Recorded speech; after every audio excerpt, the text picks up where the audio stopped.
Welcome back to the STEM Career Accelerator. I'm Bobby Sass, and in this lesson, we're going to talk about how you are going to create your career transformation plan, and that is going to be done using a step-by-step guide that I've created for you. The basic steps of the career transformation plan are: first, you need to figure out what your top SMART goals are. So I'm assuming that you've already worked through the SMART goal setting system. You've done it a few times. You figured out what your top goals are, and now you're ready to work out the details of how you're going to achieve those goals. So the next step is that you're going to set 12 monthly milestones. So, although some of your goals may take more than 12 months, often in career transformations, things do take more than 12 months, especially if you need to go back to school in order to make a career transformation. A master's degree is typically about 2 years.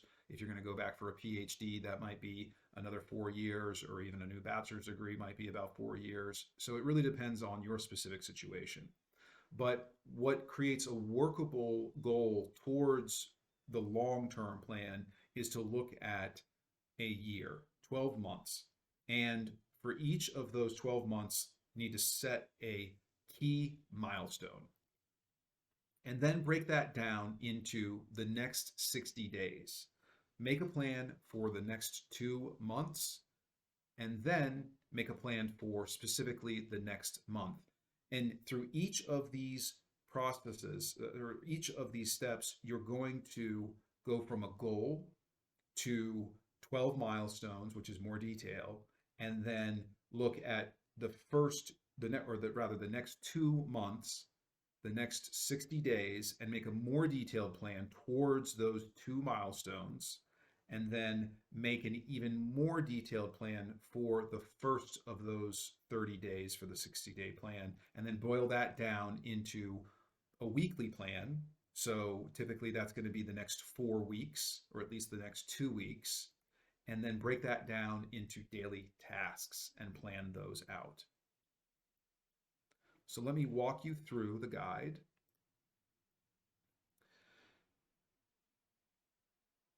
Essentially, what we're going to do is break things down into more workable chunks. So first we'll start here with stating your top goals.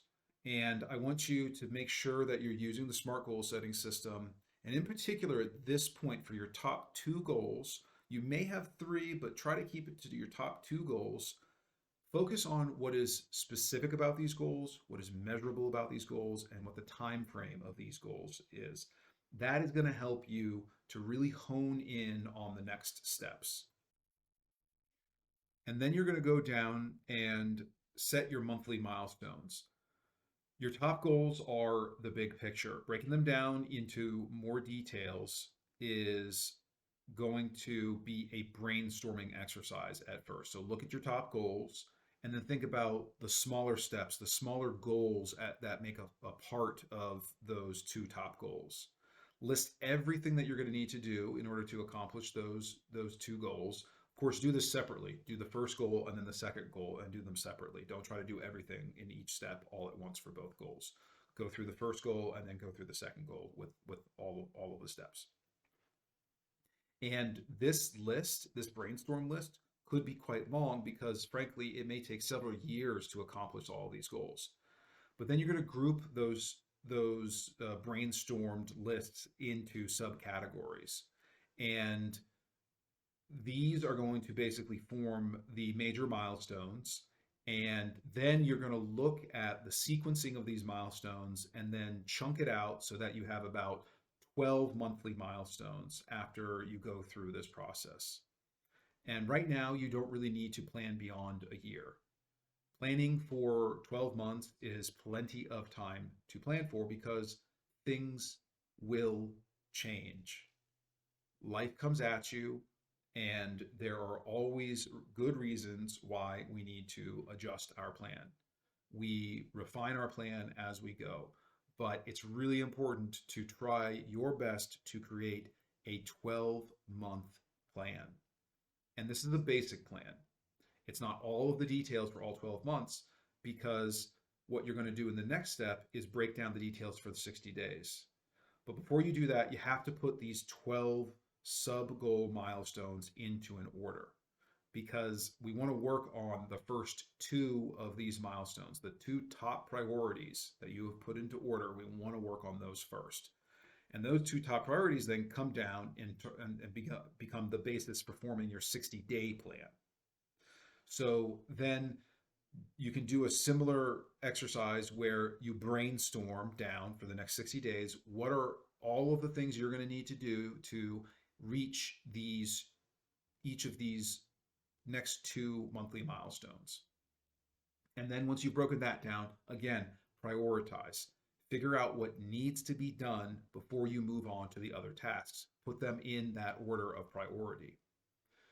And then readjust, because that may be too much for 2 months after going through the details. So then push things out to the third and fourth month as needed, and keep a realistic perspective on what you can actually accomplish in these next 60 days. Then you can put aside the latter half of those 60 days and just look at the next 4 weeks, look at the next month, and break down those tasks from that first 30 days and break it down into all the subtasks that you're going to need in order to accomplish the monthly milestone for that first month. Break it all down, get all the details on paper, and then prioritize each of those subtasks, but this time use a rating system. So rate them 1 through 4. 1 is going to be the most important and 4 is going to be the least important. And stay within this rating system, because then you're going to be able to list them out and say, okay, well, the things that are the priority need to happen in the first week. And then you get into your weekly planning. The things that need to happen in the second, third, fourth week, you don't need to plan out the details yet. So just focus on the current level of details.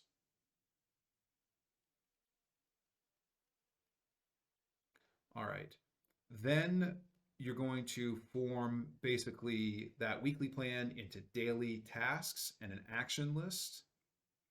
Make sure that you have a weekly strategy session for yourself. I like to do this every Sunday. I give myself 20 to 30 minutes every Sunday to check in on my weekly plan, because you'll inevitably need to make some changes week to week.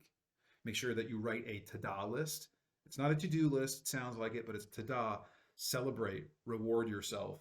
Know that you have done everything that you need to do in order to move on to the next week and the next day.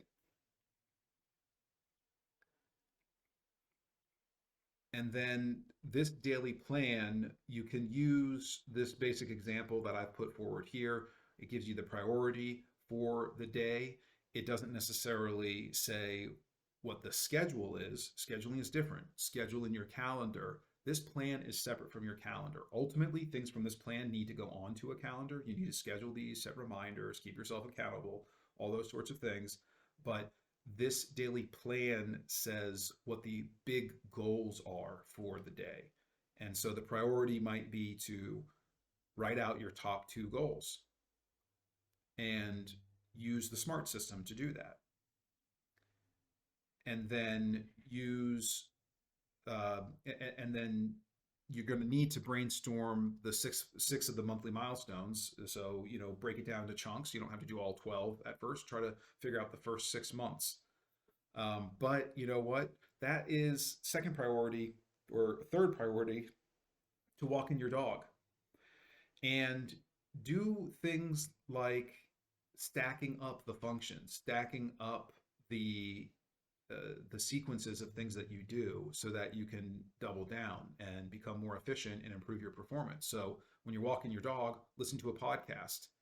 You can either listen to a podcast that is going to help you learn something you need to learn, or is going to help you entertain yourself as a form of de-stressing.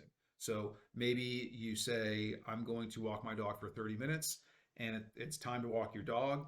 You know which podcast you like. You've planned that in, and you say, okay, what mood am I in? I need to relax. I need to listen to a comedy. So you put on a comedy podcast. Or you say, I'm really struggling with my motivation right now, working through my accountability, and I need to motivate. So you turn on a motivational podcast, or whatever your mood demands. Work with that. Okay, and then after you go through this process the first time, you're going to need to go through this process iteratively. That's why we're introducing it now in the second week of the STEM Career Accelerator, so that you can get started on this earlier on. And but after you go through the self-assessment exercise at least the first time, and ask yourself these questions, write down your answers, and I will see you in the next session.